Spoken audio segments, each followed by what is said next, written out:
Friends, how are you today. बच्चे, आज का ये जो सेशन है वो बहुत ही स्पेशल सेशन है आप लोगों के लिए।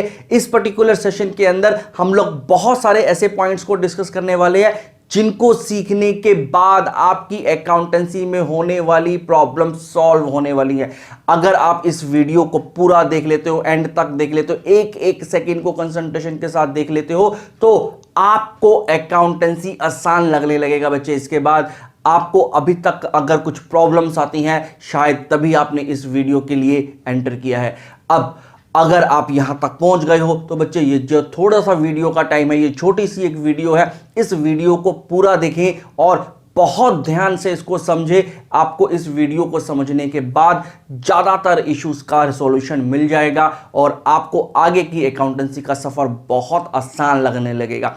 आज हम लोग कुछ 5 पॉइंट्स पर बात करने वाले हैं बच्चे। इन 5 पॉइंट्स को समझने के बाद मैक्सिमम प्रॉब्लम्स आपकी अकाउंटेंसी से रिलेटेड खत्म हो जाएंगी और आप अपने सॉल्यूशंस को बिल्कुल सही से करना सीख जाएंगे। चलिए समझते हैं कि ये 5 पॉइंट्स क्या हैं। तो चलिए स्टार्ट करते हैं उन 5 बेसिक पॉइंट के साथ जिनको सीखने के बाद हमारी अकाउंटेंसी की राह बहुत आसान हो सकती है बच्चे। मैं आपको पहले से बता दूं, ये 5 ऐसे पॉइंट्स हैं जो बहुत ही बेसिक चीजें हैं। ऑल्दो आप इनको पहले से पढ़ चुके हो, लेकिन फिर भी कहीं ना कहीं किसी ना किसी स्टूडेंट को इन 5 पॉइंट में से किसी ना किसी एक पॉइंट में जाकर के दिक्कत जरूर होती है बच्चे। यही वजह होती है कि हम लोग इसको ओवर कॉन्फिडेंटली ले लेते हैं, इसको हम लोग बहुत ही ज्यादा नजरअंदाज कर देते हैं और हमें लगता है कि हमें ये सब चीजें आती हैं तो इसको दोबारा से पढ़ने की जरूरत नहीं है। अभी आप ये गलती मत करना। ये 15 से 20 मिनट का जो टाइम आपसे मैंने मांगा है इस वीडियो का, इसको पूरी तरह से डेडिकेट कर दो बच्चे। एक एक सेकंड इसका फोकस करना। आई एम श्योर इनको एक बार रिवाइज करने के बाद आप खुद समझ जाएंगे कि किस तरह से चेंज आया है आपकी अकाउंटेंसी की अप्रोच में। चलिए स्टार्ट करते हैं देखना कि हम कौन कौन से पॉइंट्स पर डिस्कस करने वाले हैं आज। देखिए यहां पर जो हमारे पास 5 बेसिक पॉइंट्स हैं सीखने के लिए, उसमें से सबसे पहला पॉइंट है डीसी रूल्स। उसके बाद हम लोग समझेंगे ओसी बैलेंसेस। थर्ड नंबर पर हम लोग बात करने वाले हैं ट्रिकी लैंग्वेजेस की, जो कि हमारे क्वेश्चंस में आती है। Different type of tricky languages, उनको कैसे हमें समझना है। फिर हम लोग बात करने वाले हैं 3 ऐसे इंपॉर्टेंट कॉन्सेप्ट्स की जो कि हमारी अकाउंटिंग में अधिकतर देखने को मिलेंगे और उनके बिना हम लोग अकाउंटिंग करीब नहीं कर सकते बच्चे। लास्ट पॉइंट जो हम लोगों को समझना है वो 5 बेसिक अकाउंटिंग पिलर्स को समझना है, उनकी डेप्थ को समझना है। ये 5 ऐसे पॉइंट हैं जिनको सीखने के बाद आप खुद फील करने लग जाओगे कि अब आपको अकाउंटेंसी के आगे के चैप्टर्स आसानी से समझ में आ रहे हैं बच्चे। चलिए सबसे पहले बात करते हैं फर्स्ट टॉपिक की, जिसमें हम लोग डीसी रूल्स यानी डेबिट एंड क्रेडिट रूल्स की बात करेंगे बच्चे। देखिए जैसे कि आप ऑलरेडी जानते हैं डेबिट एंड क्रेडिट रूल्स क्या होते हैं, और हमें यह भी मालूम है कि मॉडर्न अप्रोच के अंदर हम लोग सभी के सभी जितने भी अकाउंट्स बनाते हैं, जितने भी लेजर्स बनाते हैं, उनको इन 5 कैटेगरीज में डिवाइड कर देते हैं, जिसमें एसेट, एक्सपेंस, लायबिलिटी, इनकम और कैपिटल आते हैं बच्चे। अब हमें करना क्या, इसके अंदर हमें डेबिट और क्रेडिट रूल्स के बारे में जानना है। देखिए बहुत ही सिंपल है बच्चे। अगर मैं एसेट अकाउंट्स की बात करूं, जितने भी अकाउंट्स ऐसे हैं जो कि एसेट कैटेगरी में आते हैं, अगर वो अकाउंट्स बढ़ते हैं, अगर उन अकाउंट में कुछ इंक्रीज हो रहा है तो वो डेबिट होगा बच्चे, लेकिन अगर उसमें से कुछ भी डिक्रीज होता है तो वो क्रेडिट होगा। ये हमारा पहला बेसिक रूल हुआ कि एसेट का कोई भी अकाउंट अगर इंक्रीज करता है, मेरे पास कैश है बच्चे, अगर मेरा कैश बढ़ेगा, किसी भी वजह से अगर मेरे पास कैश बढ़ता है तो उस कैश के बढ़ने को मैं डेबिट करूंगा, लेकिन अगर मेरा कैश घटता है तो मैं उसको क्रेडिट करूंगा। Cash is an example of assets. इसके बाद एक्सपेंस की बात करते हैं। एक्सपेंस भी अगर बढ़ता है तो वो मेरा डेबिट होगा बच्चे। अगर एक्सपेंस कहीं से भी बढ़ता है, फॉर एग्जांपल मैंने किसी को सैलरी पे करी, सैलरी पे करना इज इंक्रीज इन एक्सपेंस, तो जब भी मेरा इंक्रीज होगा एक्सपेंस में तो उसको मुझे डेबिट करना होगा, लेकिन अगर एक्सपेंस कम होता है, डिक्रीज होता है, तो उसको हम लोग क्रेडिट करते हैं। अगर मैं लायबिलिटी की बात करूं बच्चे, लायबिलिटी अगर मेरी कम हो रही है, ध्यान रखिएगा, अगर लायबिलिटी कम हो रही है तो हम उसको डेबिट करेंगे बच्चे, और जब भी लायबिलिटी बढ़ेगी हम उसको क्रेडिट करेंगे। लायबिलिटी बढ़ने का मतलब है कि मैंने कहीं से लोन ले लिया। अगर मैंने लोन लिया इसका मतलब मैंने अपने ऊपर लायबिलिटी बढ़ा ली, तो अगर मैंने लोन लिया है तो उस लोन अकाउंट को यानी उस लायबिलिटी अकाउंट को मुझे क्रेडिट करना पड़ेगा बच्चे। इसी तरह से इनकम है बच्चे, अगर मेरी इनकम कम होती है तो उसको हम लोग डेबिट करेंगे, लेकिन अगर वही मेरी इनकम अगर इंक्रीज होती है तो हमें उसको क्रेडिट करना होता है।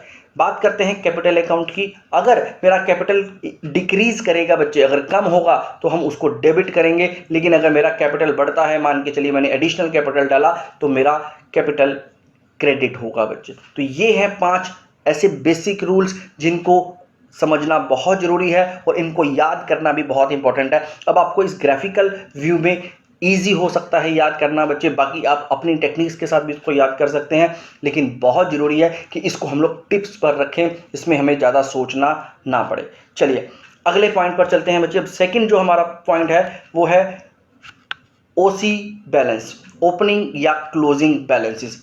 हमें कई बार दिक्कत होती है ओपनिंग एंड क्लोजिंग बैलेंसेस को जानने के लिए। देखिए होता क्या है, हमारे पास एक अकाउंट होता है, ये एक बेसिक से अकाउंट का फॉर्मेट है जिसमें हमारे एक तरफ डेबिट और एक तरफ क्रेडिट होता है बच्चे। पर्टिकुलर्स अमाउंट ये एक बेसिक सा फॉर्मेट है किसी भी लेजर का, किसी भी अकाउंट का। हमारे पास सबसे बड़ा चैलेंज होता है इसमें कि इसका ओपनिंग बैलेंस मैं कहां पर डालूं। किसी भी तरह का अकाउंट हो सकता है, वो चाहे एसेट नेचर का हो, चाहे वो इनकम नेचर का हो, चाहे वो एक्सपेंडिचर नेचर का हो। हमारे पास सबसे बड़ी प्रॉब्लम आती है कि उसके ओपनिंग बैलेंस को हम लोग कहां पर डालें। क्या उसको मैं डेबिट साइड पर डालूं या फिर मैं इसको क्रेडिट साइड पर डालूं। तो इस प्रॉब्लम को समझने के लिए बहुत ही सिंपल सा लॉजिक आपको ध्यान में रखना है। आप बैलेंस शीट को जानते हैं बच्चे, बैलेंस शीट में एक तरफ लाइबिलिटीज होती हैं और एक तरफ एसेट होता है। अब ऐसे जितने भी अकाउंट्स हैं जिनको आप एसेट साइड पर रखेंगे, ऐसे जितने भी अकाउंट हैं जिनको आप बैलेंस शीट के एसेट साइड पर रखेंगे बच्चे, उन सभी अकाउंट्स का ओपनिंग बैलेंस डेबिट साइड का होगा। देखिए फिर से समझा रहता हूं आपको, कोई भी ऐसा आइटम या अकाउंट जो आपको लगता है कि बैलेंस शीट के एसेट साइड पर जाने वाला है, तो अगर वो एसेट साइड पर जाने वाला है तो उस अकाउंट का ओपनिंग बैलेंस डेबिट का होगा बच्चे। वहीं दूसरी तरफ अगर बैलेंस शीट का कोई भी आइटम अगर लाइबिलिटी साइड पर जाता है, आपको लगता है कि उस आइटम को आप लाइबिलिटी साइड पे रखेंगे, तो लाइबिलिटी साइड वाले सारी आइटम्स के अकाउंट का ओपनिंग बैलेंस हमेशा क्रेडिट का होता है बच्चे। एग्जांपल समझ लेते हैं, फिर से कैश का एग्जांपल लेता हूं मैं। कैश एक एसेट है, तो एसेट को हम लोग एसेट साइड में डालेंगे बैलेंस शीट के। वहीं अगर मैं कैश के ओपनिंग बैलेंस की बात करूं तो कैश का ओपनिंग बैलेंस हमेशा डेबिट का होता है। दूसरी तरफ अगर मैं बात करूं कैपिटल की, तो कैपिटल अकाउंट को मैं लाइबिलिटी साइड पर मेंशन करता हूं बच्चे नॉर्मली। तो जब भी मैं कैपिटल अकाउंट की बात करूंगा तो कैपिटल अकाउंट का ओपनिंग बैलेंस हमेशा क्रेडिट का होगा। तो यहां पर हमें अब ये अच्छे से समझ में आ गया होगा कि किसी भी अकाउंट के ओपनिंग या क्लोजिंग बैलेंस को कैसे आइडेंटिफाई करना है। दूसरा तरीका इसका होता है कि आप अपने डेबिट एंड क्रेडिट रूल्स के हिसाब से भी इसको डिसाइड कर सकते हो बच्चे। चलिए आगे बढ़ते हैं।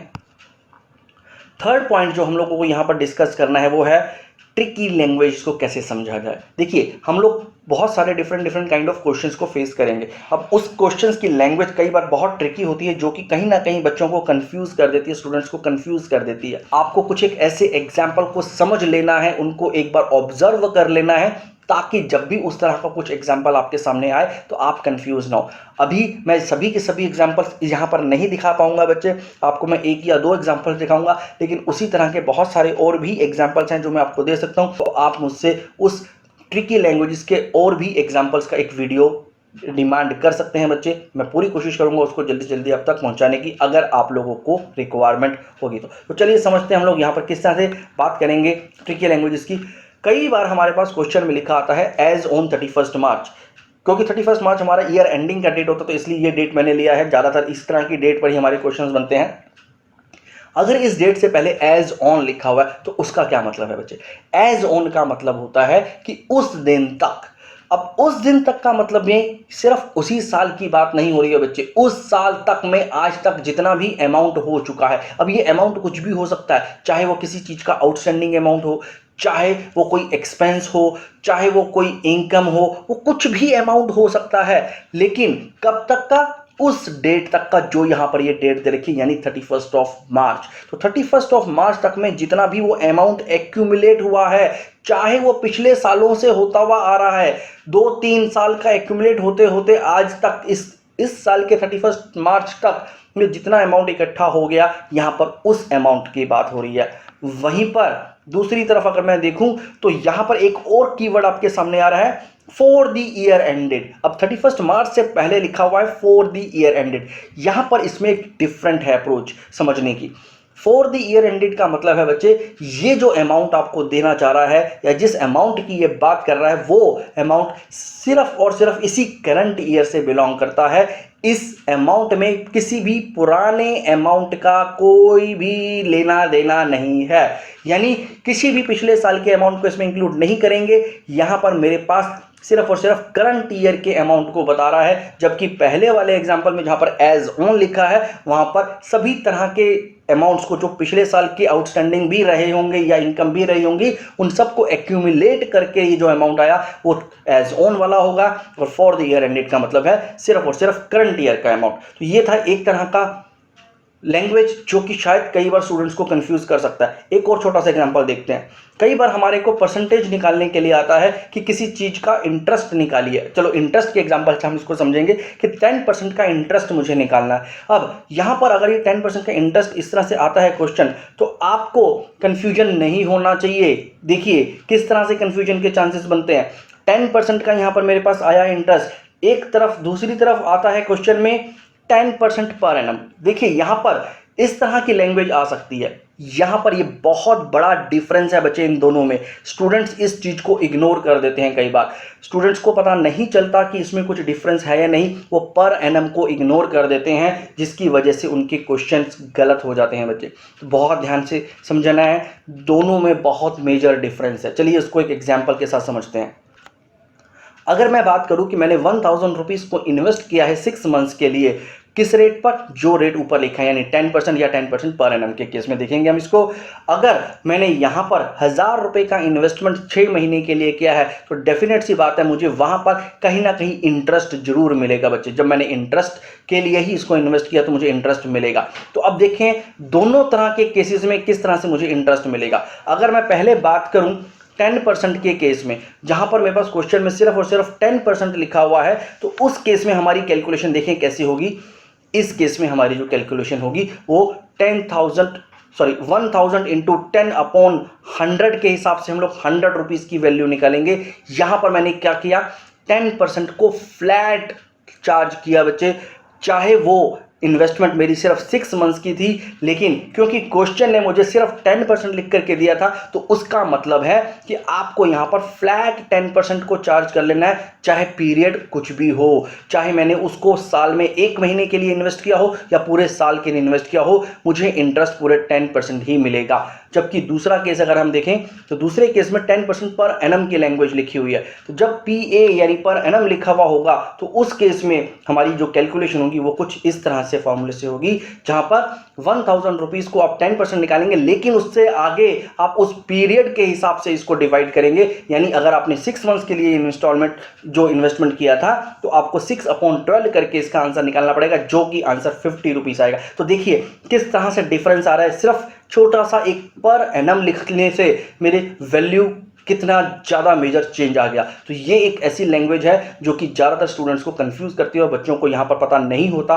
कि इनमें क्या डिफरेंस है। आई होप ये अब आपको बहुत हेल्प करेगी। यहाँ पर ये आप इन्वेस्टमेंट के अलावा ये कहीं पर भी अप्लाई कर सकते हैं। ये जो परसेंटेज आता है वो चाहे इंटरेस्ट निकालने के लिए आए, चाहे वो इनकम के लिए आए, किसी भी तरह से आ सकता है। वो आपकी इन्वेस्टमेंट भी आ सकता है, आपके लोन पर भी आ सकता है, इंटरेस्ट आपके कैपिटल पे भी आ सकता है, इंटरेस्ट आपके ड्राइंग्स पर भी आ सकता है। तो किसी तरह के भी परसेंटेज की बात करें, अगर आपको ये लैंग्वेज समझ में आ जाएगी तो आप हर एक जगह पर इसी चीज को अप्लाई कर सकते हैं बच्चे। चलिए, तो ये थी हमारी कुछ एक ट्रिकी लैंग्वेजेस की स्टोरी। आगे हम लोग बढ़ते हैं नेक्स्ट पॉइंट की तरफ। नेक्स्ट हमें अब समझना है बच्चे यहाँ पर कि वो 3 कौन से ऐसे इंपॉर्टेंट कॉन्सेप्ट्स हैं जिनको समझे बिना हम लोग अकाउंटिंग को सही से नहीं कर सकते। देखिए वैसे तो सभी कॉन्सेप्ट्स और प्रिंसिपल्स बहुत इंपॉर्टेंट है, लेकिन ये 3 ऐसे इंपॉर्टेंट कॉन्सेप्ट्स हैं जो जनरली हर जगह पर यूज होंगे बच्चे। तो इनको समझे बिना आप आगे नहीं बढ़ सकते। और ज़्यादातर जो क्वेश्चन गलत होते हैं वो इन कॉन्सेप्ट्स के बारे में ना पता होने की वजह से भी गलत होते हैं। तो देखते हैं ये कौन कौन से 3 ऐसे कॉन्सेप्ट्स हैं। सबसे पहले हम लोग बात करेंगे मैचिंग कॉन्सेप्ट की बच्चे। देखिए मैचिंग कॉन्सेप्ट क्या कहता है।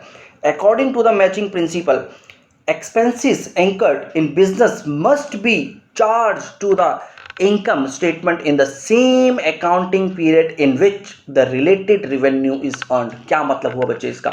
सिंपल सा एक मतलब है, जितना भी एक्सपेंस मैंने इस साल में किया है हमें उसको मैच कराना है इस साल से किए रेवेन्यू के साथ। जितना भी एक्सपेंस मेरा हुआ वो मेरे रेवेन्यू के साथ मैच होना चाहिए। अगर वो मैच नहीं हो रहा तो हमें उस साल के एक्सपेंस में उसको ऐड नहीं करना। चलो उसको एक एग्जांपल के साथ समझ लेते हैं।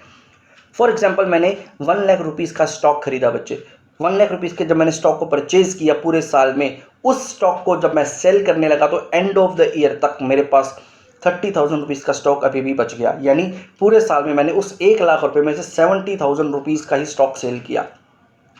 हो सकता है उस 70,000 रुपीज़ के स्टॉक को सेल करने से मेरे पास बहुत सारा रेवेन्यू जनरेट हुआ, हो सकता है मैंने उससे ही 2 लाख रुपए कमा लिया हो सकता है 1.5 लाख रुपए कमा लिया हो, वो मैटर नहीं करता। यहाँ पर मैंने स्टॉक खरीदा था 1 लाख रुपीज़ का, जिसमें से मैंने सिर्फ 70,000 रुपीज़ का ही स्टॉक बेचा, बाकी का 30,000 रुपीज़ का स्टॉक मैं अभी सेल नहीं कर पाया।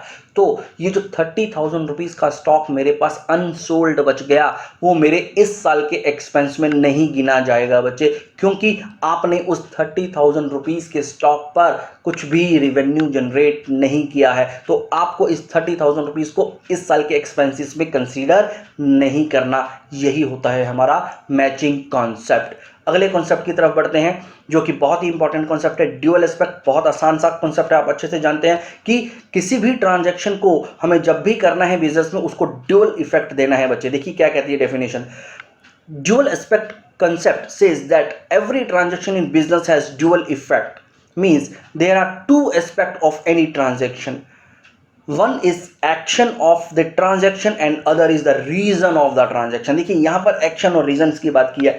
कुछ ना कुछ कोई एक्शन लिया जा रहा है तभी वो ट्रांजैक्शन हो रही है, और उस एक्शन को लेने का कोई ना कोई रीजन भी है बच्चे। मैंने किसी को सैलरी दी, यहां पर मैंने क्या किया, कैश पे किया, यहां से मेरा कैश जा रहा है बच्चे, तो कैश जाना इज माई एक्शन और उसका रीजन है सैलरी। तो यहां पर मेरे दो एस्पेक्ट हो गए। तो जब भी हम लोग किसी भी ट्रांजैक्शन को करेंगे उसको ड्यूअल इफेक्ट के साथ करेंगे। एक एस्पेक्ट इसका डेबिट का होता है और दूसरा एस्पेक्ट उसका क्रेडिट का होता है। इस बात को बहुत जरूरी है ध्यान में रखना। कभी भी दोनों एस्पेक्ट एक ही साइड पर नहीं हो सकते।